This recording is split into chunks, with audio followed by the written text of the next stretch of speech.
జనగామ అమ్మ ఫౌండేషన్కి అంటే మాకు సేవ చేయడానికి చాలా ఇబ్బందిగా ఉంది అని అన్నకి మదన్నకి చెప్పడంతో అంటే మానవతా దృక్పథంతో మేము చేస్తున్నటువంటి సేవా కార్యక్రమంలో భాగస్వాములు అయినందుకు నేను మరొకసారి అన్నకి మా టీం తరఫున నా తరఫున ప్రత్యేక ధన్యవాదాలు తెలియజేస్తున్నాను. అదేవిధంగా మా సేవా కార్యక్రమాలని ఇంకా మేము విస్తృతంగా చేయడానికి ఒక గొప్ప అవకాశాన్ని నాకు కల్పించారన్న మా టీంకి, మా అమ్మ ఫౌండేషన్కి మరొకసారి నేను మనస్ఫూర్తిగా మీకు హృదయపూర్వక ధన్యవాదాలు తెలియజేస్తా ఉన్నాను. అదేవిధంగా మీ సహాయ సహకారాలు అంటే మీరు ఎంత స్థాయికి ఎదిగినా కూడా ఈ జనగామ మీద ప్రేమ ఉండాలని ఇక్కడ ఉన్నటువంటి ప్రజల మీద కూడా అంటే ప్రతిసారి అన్న అంటే కాలేజీలో కావచ్చు లేకపోతే పేద ప్రజలకి రీసెంట్లీ కూడా అమ్మ ఫౌండేషన్ ఆధ్వర్యంలో అంటే పేద ప్రజలకి వస్త్రదానం ఇట్లా చేశాడు.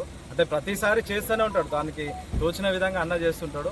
మాకు సేవకు ఇంకా ముందుకు వెళ్ళడానికి అవకాశం కల్పించిండు. ఎందుకంటే వెహికల్ లేక మేము చాలా ఇబ్బంది పడ్డామన్న కరోనా టైంలో నుంచి ఇప్పటి వరకు కొద్ది సందర్భాలు ఉండేది, తర్వాత లేదు. ఇప్పుడు ప్రస్తుతానికైతే మాకు సేవకి ఉపయోగపడే విధంగా అంటే ఫుడ్ కావచ్చు ఇంకా మిగతా మేము సేవా కార్యక్రమాలు ముందుకెళ్ళడానికి ఈ అవకాశం కల్పించి మాకు అంటే మా మీద పెద్ద మనసు చేసుకొని ఇంత అంటే ఒక వెహికల్ ఉంటే తమ్ముళ్ళు ఇంకా ముందుకు వెళ్తారనే ఉద్దేశంతో మదన్న మాకు ఓమ్నీని ఈరోజు మనకు ప్రజెంట్ చేసినందుకు అన్నకు నా తరఫున అమ్మ ఫౌండేషన్ తరఫున అదేవిధంగా మా టీం తరఫున నేను ప్రత్యేక ధన్యవాదాలు తెలియజేస్తున్నాను.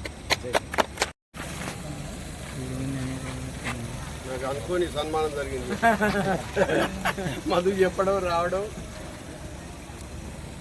20 years నుంచి పరిచయం. ఇలాంటి కార్యక్రమాల్లో చాలా ముందుండి చురుగ్గా పాల్గొని అవసరార్థులకు సాయం చేసేట్లో లయన్స్ క్లబ్ ఆఫ్ మేడిపల్లి అని హైదరాబాద్లో పెట్టాము. దానిలో ఈ సంవత్సరం చేసే ప్రోగ్రాం దాదాపు 50% ప్రోగ్రామ్స్ స్పాన్సర్ చేసింది మధు గారే. కాబట్టి వారిని Lions Club of Jangaon Hyderabad తరఫున కూడా ఇటువంటి సేవా కార్యక్రమాలు చేసి ఇటువంటి వ్యక్తులను సర్వీస్ చేసే వ్యక్తులను గుర్తించి సమాజానికి చేసేందుకు ఇతోధికంగా వారు దేవుడు ఆయురారోగ్యాలు ఇవ్వాలని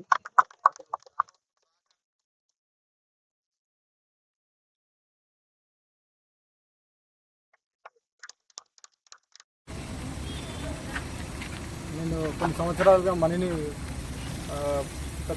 ప్రతిరోజు కార్యక్రమం చేస్తుంటాడు ఆయన. పేదవాళ్ళకు ప్రతిరోజు రైల్వే స్టేషన్ దగ్గర ప్లస్ బయట అన్నదానాలు బాగా ఆయన అరేంజ్ చేస్తుంటాడు. నేను బాగా గమనించిన, నేనే ఫోన్ చేసి ఒకసారి మనకి మీకు ఏం ప్రాబ్లం ఉందని అడిగాను. అని ఇట్లా అన్న వెహికల్ కావాలని చెప్పింది. సరే వెహికల్ అరేంజ్ చేస్తాను చెప్పి 1 week లోపల నేను అరేంజ్ చేసినాను కదా.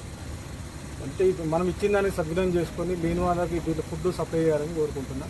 ప్రతి లేని వాళ్ళకి ఎక్కడెక్కడ ఫంక్షన్ జరుగుతుంది వాళ్ళు ఫోన్ చేసి ఇమ్మీడియట్గా స్పందించి మీరు వెంబడే వాళ్ళ దగ్గరికి వెళ్ళి ఆ ఫుడ్ కలెక్ట్ చేసుకొని ఎవరెవరు ఆకలి మీద ఉన్నారో వాళ్ళకందరికీ ప్రతి ఒక్కరికి మీరు కంపల్సరీగా వాళ్ళకు భోజనం సమకూరిస్తే వాళ్ళు కూడా ఎంతో లేని వాళ్ళు కొంచెం ఆనందపడతారు.